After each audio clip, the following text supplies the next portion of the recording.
and Heather Howitt. They're my grandparents. They're 81 and 84, and this is our interview.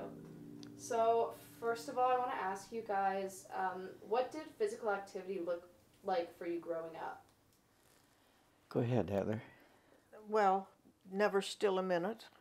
Always out playing, bicycle riding, skipping, running, hide and seek,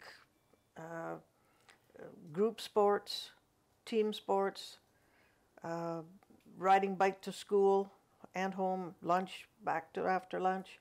So constant motion till about 9 o'clock at night when it was time to come in, when it started getting dark. In my side, I grew up on the river, so in the summertime we swam every day all the time.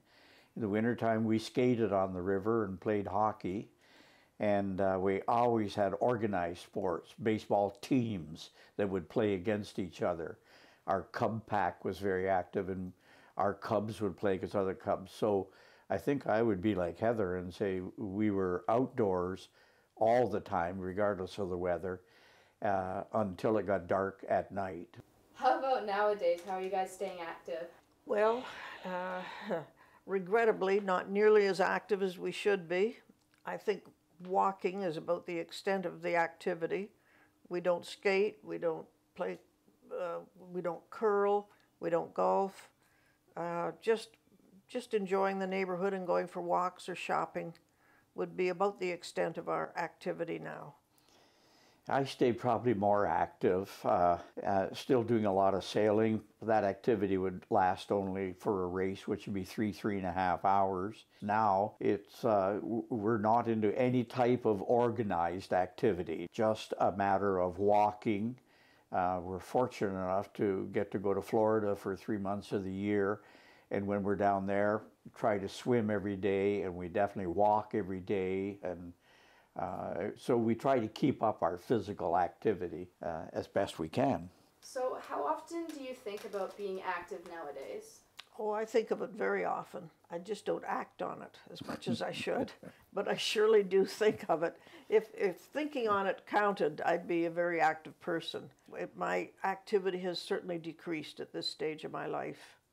I think of it starting first thing in the morning when I waste an hour and a half reading the newspaper, which is not a good experience, and drinking coffee, and I know that I should be out either shoveling snow or cutting the grass or even just going for a walk, but I should be doing other things.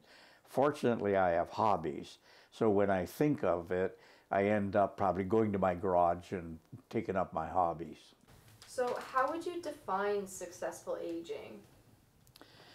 Well, successful aging, in my opinion, is having your mental state active by doing anything from crossword puzzles to whatever. I think that will automatically, in my case, keep my hands going and keep my muscles going so that I'm able to get up, get out of bed, drive a car, climb a ladder, still do a lot of the work around the house that needs to be done.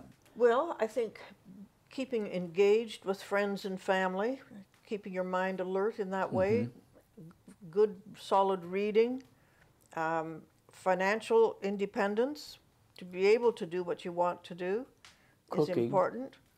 Cooking, yeah, there's always cooking. But if you don't have the economic stability, it's hard to do some of the things you want. What advice would you give to someone young related to being active? Well, I think activity is important from youth through old age. So start early and keep at it, and it'll stand you in good stead as you age. By your standards, do you think you've aged successfully? In many ways, yes, and in some ways, no. Mentally, I'm keeping up with the times, I think. I'm a good reader, I'm a good conversationalist. I watch the news. I try to keep current of what's going on and on top of things. But my disappointment would be that I've let myself be less active than I should. My answer would be yes, that I think that I have. And I judge that by a number of my friends who are really lifetime friends who have an extremely difficult time getting around, using walkers, using canes, and so forth. And I'm disappointed in the way that I seriously could swim across that river when I was 70 years old, but I don't think I could do it today. But still, I would say yes, a successful aging so far.